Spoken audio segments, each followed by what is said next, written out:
बड़ी खबर संभल से जुड़ी हुई है, जहां पर समाजवादी पार्टी डेलीगेशन को संभल नहीं जाने दिया जा रहा है। ऐसे पे सपा नेता रविदास मेहरोत्रा धरने पर बैठ गए हैं और वो संभल जाना चाहते हैं। संभल में जांच आयोग आया हुआ है, वहां पर जांच की जा रही है। रविदास मेहरोत्रा ने कहा है कि डीएम और एसएसपी दोषी है। बयान बदलने के लिए जनता पर वहां दबाव डाला जा रहा है।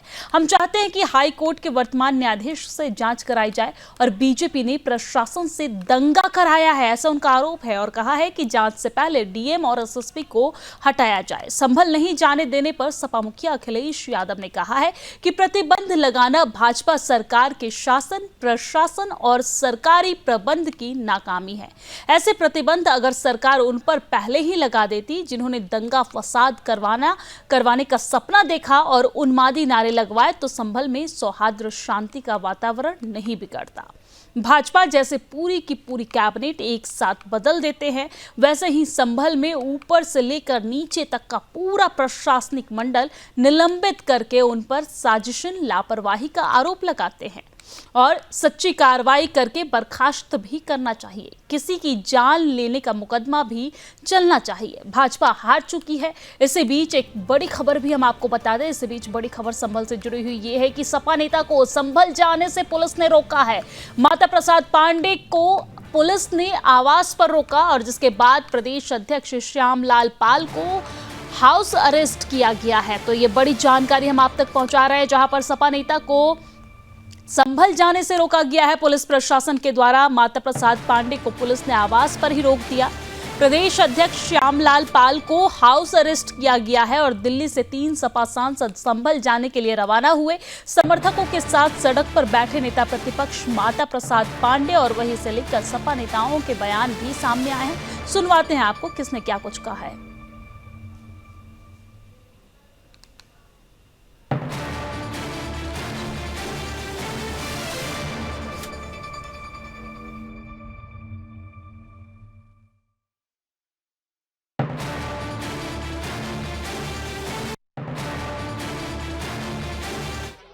देखिए, ये मैसेज देते रहे तो लिखित तो कुछ देते नहीं है, खाली टेलीफोन से बात करते हैं। नहीं, लेकिन हमको कुछ ये सब हमको एक नोटिस देनी चाहिए नियमानुसार कि साहब हमारे यहाँ ये स्थिति, आप नहीं जा सकते। तो लिखित नोटिस तो कुछ दिया नहीं इन्होंने, केवल पुलिस लगा दी। इनको लिखित नोटिस देना चाहिए। आप मुझे ये बता दो, न्याय आयोग जा रहा है, अब ये प्रेस के लोग वहाँ जा रहे हैं, उनके जाने से नहीं कोई खतरा पैदा हो रहा है। अगर हम चले जाएंगे तो वहाँ अशांति पैदा हो जाएगी। ये सरकार जानबूझकर अपने सारे कार्यों पर पर्दा डालने के लिए हम लोगों को रोक रही है। अब वो कमिश्नर जो हैं, उधारू कमिश्नर यहाँ के तो हैं नहीं, उधार पर आए हैं, तो उनकी कोई जिम्मेदारी उतनी नहीं है हमारे प्रदेश के लिए जितने यहाँ के कमिश्नर की होगी। वो क्या कह रहे हैं, उनसे कुछ बात करने का अवसर। घर पर भारी पुलिस लगा दी गई है, लेकिन हम लोग बहुत पहले ही सुबह घर से निकल चुके थे और समाजवादी पार्टी के राष्ट्रीय अध्यक्ष मन अखिलेश जी घर पर गए थे। हम लोग ये कहते हैं कि वहां पर जो 5 लोगों की हत्या हुई है, उनके परिवार के लोग बहुत दुखी हैं। हम लोग उनसे मिल करके उनको सांत्वना देंगे। जो लोग घायल हुए हैं उन लोगों को मिलेंगे और हमारा उद्देश्य वहां पर शांति, अमन कायम करना है। और जो अधिकारी जिम्मेदार हैं, वहां के डीएम और एसएसपी, उनको हटाया जाए और हाई कोर्ट के वर्तमान किसी न्यायाधीश से जांच कराई जाए। हम लोग ये मांग कर रहे हैं कि किसी हाई कोर्ट के वर्तमान न्यायाधीश से जांच कराई जाए, क्योंकि उसमें डीएम खुद दोषी हैं। जब डीएम दोषी हैं तो उसका एसीएम या मजिस्ट्रेट क्या जांच करेगा। देखिए, ये मैसेज देते रहे तो लिखित तो कुछ देते नहीं है, खाली टेलीफोन से बात करते हैं। नहीं, लेकिन तो आपने देखा कि किस तरीके से यहाँ पर राजनीति पूरी तरीके से तेज हो गई है। यहाँ पर सपा नेता को रोका गया है, तो इसके बाद राजनीति और भी गर्माती नजर आ रही है। इस पर चर्चा के लिए हमारे साथ मेहमान जुड़ गए हैं। सबसे पहले आपको उनसे परिचय करवा देती हूँ। सपा प्रवक्ता हमारे साथ नितेंद्र सिंह जुड़ गए हैं। इसी के साथ बीजेपी की प्रवक्ता हमारे साथ खेमचंद शर्मा जी भी जुड़ गए हैं। नितेंद्र सिंह जी, सबसे पहले आपके पास आते हुए, जिस तरीके से यहाँ पर माहौल इस वक्त गर्म है और ऐसी स्थिति में वहां पर जाना कहीं ना कहीं सही नहीं है, शांति व्यवस्था को कहीं ना कहीं भंग करने की बात होगी। होगी। तो ऐसे में अगर पुलिस प्रशासन रोकती है तो इसमें राजनीति कहाँ से आपको नजर आ रही है? पुलिस प्रशासन की विफलता कहाँ से नजर आ रही है? हो सकता है कि यहाँ पर शांति व्यवस्था को बनाए रखने के लिए कुछ इस तरह का कदम उठाया गया हो। जी देखिए, शांति व्यवस्था बनाए रखना किसका काम है? सरकार और विपक्ष दोनों का काम है।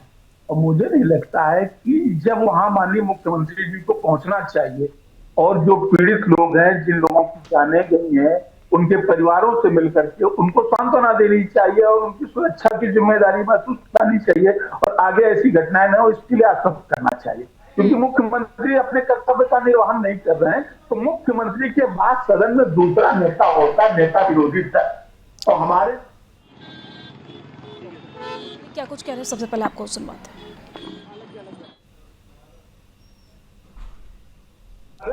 ठीक है, बोलिए नितिन जी, बोलिए। माननीय मुख्यमंत्री को तो इससे मुझे नहीं लगता कि किसी तरीके की कोई शांति व्यवस्था को भंग करना है। कोई दंगाई तो है नहीं कि 47 लेकर के वहां जा रहे हैं और वहां दंगल गोलियां चलाएंगे। नेता विरोधी दल है उत्तर प्रदेश के, नेता विरोधी दल, विधायक और सांसद क्या जनता के जनप्रतिनिधि हो, कोई भीड़ लेकर के तो कोई नहीं जा रहा है वहां पर। लाखों की भीड़ ले जाएंगे, वहां सरकार विरोधी नारे लगाएंगे और जय श्री राम के नारे लगाएंगे और अल्लाह अकबर के नारे होंगे और जिस तरीके की वहां घटनाएं हुई। अरे ये सरकार और विपक्ष दोनों का काम होता है कि प्रदेश में कहीं भी इस तरीके की व्यवस्था हो तो वहां अमन और चैन कायम किया जाए। और इसी को लेकर के उत्तर प्रदेश के नेता विरोधी दल माननीय माता प्रसाद पांडे वहां जांच करने जाना चाहते हैं अपने प्रतिनिधि दल को, विधायकों को साथ लेकर के। इससे अच्छी बात होनी नहीं चाहिए कोई, लेकिन ये तो सरकार है कि सरकार तो सच्चाई जनता के सामने लाना नहीं चाहती। ठीक है, लेकिन नितेंद्र जी हो सकता है हर एक जी, एक सेकंड मैं आपको टोकूंगी, फिर आपको बोलने का पूरा समय मिलेगा। नितेंद्र जी, हो सकता है हर सिक्के के दो पहलू होते हैं। आप जैसे ये कह रहे हैं कि सरकार इसमें विफल है, सरकार को जाना चाहिए, सांत्वना देना चाहिए। हो सकता है सरकार को ये लग रहा हो कि ये जो समय है वो सांत्वना देने का नहीं बल्कि शांति व्यवस्था बनाए रखने का है। और शांति व्यवस्था को बनाए रखने के लिए यहाँ पर इंटरनेट सेवा भी बंद की गई, तमाम तरह के कदम उठाए गए, ड्रोन से निगरानी की जा रही है, चप्पे चप्पे पर पुलिस बल की तैनाती है। और ऐसी स्थिति में किसी का भी जाना वहां पर इस वक्त सेफ नहीं है। क्या पता आप नेता प्रतिपक्ष हैं, आप अगर वहां पर गए और सरकार की विफलता बताए या किसी तरह की कोई बयानबाजी वहां पर हुई और इससे माहौल और भी खराब हो जाए तो? जी देखिए, यही तो जिम्मेदारी होती है देश के हुक्मरानों की। देश में अगर पूरी व्यवस्था कायम है, सरकार ऐसे मामलों में जब प्रदेश में और देश में अमन चैन बिगड़ता है तो वहां पहले तो सर्वदलीय बैठक बुलाई जाती है और पक्ष और विपक्ष दोनों के लोग साथ बैठ करके ऐसी कोई रणनीति तैयार करते हैं जिससे कि प्रदेश में और देश में अमन और चैन कायम हो। क्या सरकार ने ऐसा कोई पहलू कदम उठाया? और ये बात तो मुख्यमंत्री भी कर सकते थे। नेता विरोधी दल है तो है ना, नेता विरोधी दल से बात कर लेते, एक नोटिस देते कि देखिए आज की डेट पे वहां हमारी पुलिस और प्रशासन के जो लोग मौजूद हैं वो व्यवस्था संभालने में असमर्थ हो जाएंगे क्योंकि वहां व्यवस्था दूसरे तरीके की करनी है। आप जाएंगे तो प्रोटोकॉल बिगड़ जाएगा, आपकी व्यवस्था में कुछ लोग लगेंगे तो हमारी इस व्यवस्था में दिक्कत होगी। तो आज नहीं, आप इतने दिन बाद चले जाएंगे तो आपको सुविधा दे दी जाएगी। या मुख्यमंत्री कहते हैं कि मैं खुद चाह रहा हूँ, आइए मेरे साथ चलिए। तो ये सब न करके आप किसी को हाउस अरेस्ट कर लेंगे, आप किसी को सदन से बाहर नहीं निकलने देंगे। लेकिन नितेंद्र जी, स्थिति को भी तो समझिए ना, स्थिति को भी समझिए ना। इस वक्त जो वहां पे स्थिति बनी हुई है, जिस तरीके से दंगा फसाद वहां पर हुआ है, वहां पर किसी के जाने की जरूरत नहीं है, जाकर अभी राजनीति चमकाने की जरूरत नहीं है सर। इसके लिए बहुत समय है। जब वहां पर एक बार शांति व्यवस्था कायम हो जाए फिर आप जाकर या फिर कोई भी वहां पर कोई भी पार्टी जाकर वहां पर आराम से राजनीति चमका सकती है। लेकिन इस वक्त की स्थिति को तो आप समझिए। अरे जिन लोगों जो लोग जा रहे हैं वो कोई सड़क छाप लोग नहीं है, उनको राजनीति चमकाने वो इतने बड़े सर। लेकिन आप जाएंगे और वहां पे बयानबाजी नहीं करेंगे, ये भी तो नहीं हो सकता ना सर। आप वहां पे जाएंगे, बयानबाजी नहीं करेंगे, ये भी तो नहीं हो सकता ना। आप तो विपक्ष में हैं, वहां जाकर सरकार की असफलताएं ही बताएंगे। ठीक है, ठीक है, लेकिन ये समय नहीं है सर, शायद ये सही समय नहीं है, इसी वजह से पुलिस प्रशासन को ये कदम उठाना पड़ा। कि जब यूपी पुलिस को वहाँ जब सर्वे हो रहा था तो संयम बरतना चाहिए था, मीडिएशन करानी चाहिए थी। उस वक्त तो उन्होंने वो चाबुक दस्ती दिखाई नहीं। अब जब हम अमन की अपील करने जा रहे हैं और लोगों के हाल चाल मालूम करने जा रहे हैं क्या भरपाई हुई, शायद वो पुलिस के डर से कुछ कह नहीं पा रहे हैं, तो उसके बारे में हमें रोका जा रहा है। यूपी पुलिस ने क्या कारण दिया है आप लोगों को रोकने का? देखिए बताएंगे वो, अभी तो गाड़ी रोकी है हमारी। संभल में जाने से रोकने की बात हुई थी, आपको यूपी ही नहीं जाने दिया जाए? जी जी। अभी आगे का प्लान ऑफ एक्शन क्या रहेगा सर? वो सब पार्टी तय करेगी, अभी बैठेंगे लोग, हम लोग सब, लेकिन हम जनता के साथ हैं और इससे हिंदू मुस्लिम सभी जनता दुखित हुई है इस वाक़े से, क्योंकि कोई चीज़ छुपती नहीं है आज की डेट में, लेकिन जो जुल्म हुआ है, जो ज्यादती हुई है, जो बर्बरता हुई है, उसके खिलाफ जनता में गुस्सा भी है, क्रोश भी है और वो ये नहीं चाहते कि इस तरह की चीज़ें हों।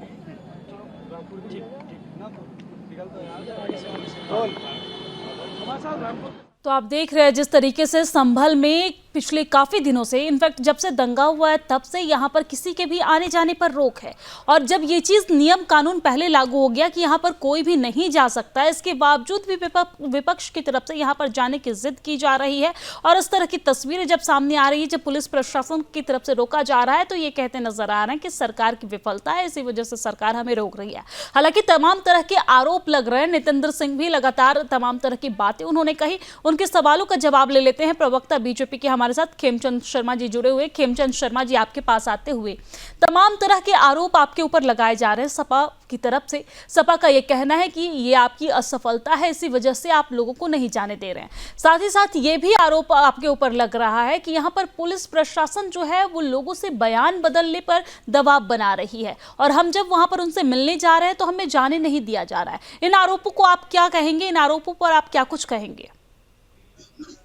नमस्कार, जय श्री राम जी। जय श्री राम। देखिए, चोर मचा रहे हैं शोर, चोरी भी करते हैं और शोर भी मचाते हैं। हम सब जानते हैं, सबने देखा किस तरीके से इनके नेताओं ने वहां पे हिंसा को भड़काया, किस तरीके से लोगों को बरगलाया, किस तरीके से भीड़ इकट्ठी की और वह भीड़ के माध्यम से प्रशासन पे अटैक किया गया, पत्थरबाजी की गई और जानलेवा अटैक प्रशासन पे किया गया। अगर वो अपनी आत्मरक्षा में कार्रवाई नहीं करते तो कई पुलिस वाले मारे जा सकते थे, अधिकारी मारे जा सकते थे और कई अधिकारी गंभीर रूप से घायल हुए हैं, उनका भी इलाज चल रहा है। ये कह देना कि हत्या हुई है, और जो इंफॉर्मेशन अभी ऑफिशियल आई है उससे ये पता चलता है कि जो गोलियां चली हैं पुलिस की गोली नहीं है, वो जो देसी असला होता है उसकी गोलियां, और उसकी जांच चल रही है।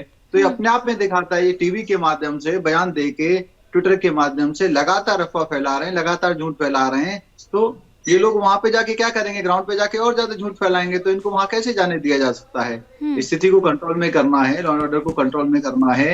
ये लोग, इनकी पार्टी जिम्मेदार है हिंसा फैलाने के लिए, उपद्रव कराने के लिए, झूठ फैलाने के लिए। अदरवाइज वहां पे आराम से सर्वे होता है। खेमचंद शर्मा जी, माफी के साथ आपको यहाँ पर रोकना चाहूंगी। संभल के सांसद जियाउर रहमान बर्ग क्या कुछ कह रहे हैं, सबसे पहले आपको वो सुनवाते हैं। लोग आकर करके उनकी मदद करें। हमारा मकसद ये था कि हम जाके उनके दुख दर्द के अंदर शरीक हो सकें और जिस प्रकार घटना को अंजाम दिया गया है उस पर सारी उसकी रिपोर्ट लेकर के माननीय अध्यक्ष अखिलेश यादव जी को सौंप सकें। लेकिन हमें बड़ा अफसोस है कि इस टाइप की ये सरकार अब पुलिस प्रशासन की करतूतों पर पर्दा डालने के लिए इस टाइप की ये इलीगल काम कर रही है। यहाँ पुलिस प्रशासन ने आपसे क्या कहा, मतलब रोकते हुए?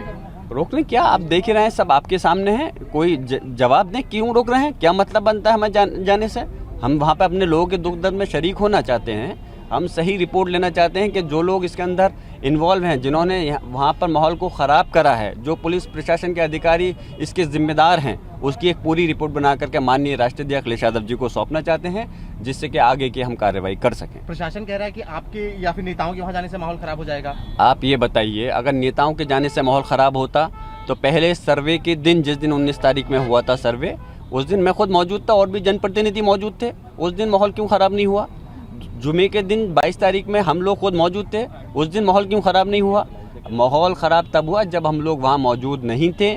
जनप्रतिनिधि होते हैं तो वो एक कड़ी होते हैं जनता के और शासन और पुलिस प्रशासन के बीच की, उनकी वही माहौल को ठीक कर सकते हैं। इन्होंने जनता के साथ जब लाठी चार्ज कर रहे हैं, गोली चला रहे हैं, तो उस टाइम हम ही लोग तो संभालते स्थिति को। तो इसलिए इन्होंने नहीं होकर के अपनी लापरवाही, नाकामी से, साजिश के तहत इस चीज़ को माहौल ख़राब किया है और हम इसकी कड़े शब्दों में भर्त्सना करते हैं।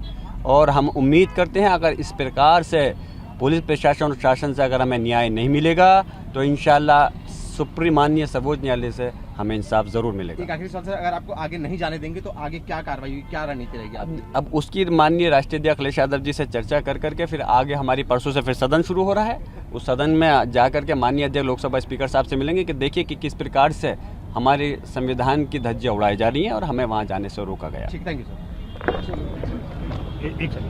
संभल से सांसद जियाउर रहमान बर्क को सुन रहे थे आप। खेमचंद्र जी, लौटूंगी आपके पास, लेकिन इनके तमाम जो उन्होंने कहा है उस पर हम नितेंद्र जी से जरा प्रतिक्रिया ले लें। नितेंद्र जी, आप लोग किस तरह की राजनीति कर रहे हैं? जिस दिन से संभल में दंगा फैले, जिस दिन से ये घटना घटी है, उसके बाद से वहां पर सुरक्षा व्यवस्था को लेकर तमाम तरह के जो पाबंदियां हैं वो बढ़ती गई, चाहे वो इंटरनेट सेवा बंद करना हो या फिर किसी भी इलाके से किसी का आना जाना हो।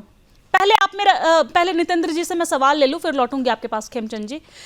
वहां पर किसी के आने जाने पर पहले ही पाबंदियां लगा दी गई। जिस दिन घटना घटे उसके बाद से इंटरनेट सेवा वहां पर बंद की गई। तमाम तरह की धारा 163 लगाई गई, धारा 144 लगाई गई ताकि भीड़ इकट्ठा ना हो। तमाम तरह की पाबंदियां पहले ही यहां पर शांति व्यवस्था को बनाए रखने के लिए यहां पर लागू की गई। लेकिन ऐसे शांति व्यवस्था को बनाए रखने के लिए नियम कानून को तोड़ने की कौन सी जिद आपके नेता कर रहे हैं? और जब वहां पर रोक लगी हुई है तो जाकर क्या दिखाना चाह रहे हैं? वो ये क्यों बता रहे हैं कि हमें रोका जा रहा है? क्यों उन्हें नहीं पता है कि संभल में किसी के भी जाने पर अभी पाबंदी है, किसी को भी अभी जाना नहीं है? यहां पर ये पहले ही लागू किया गया है।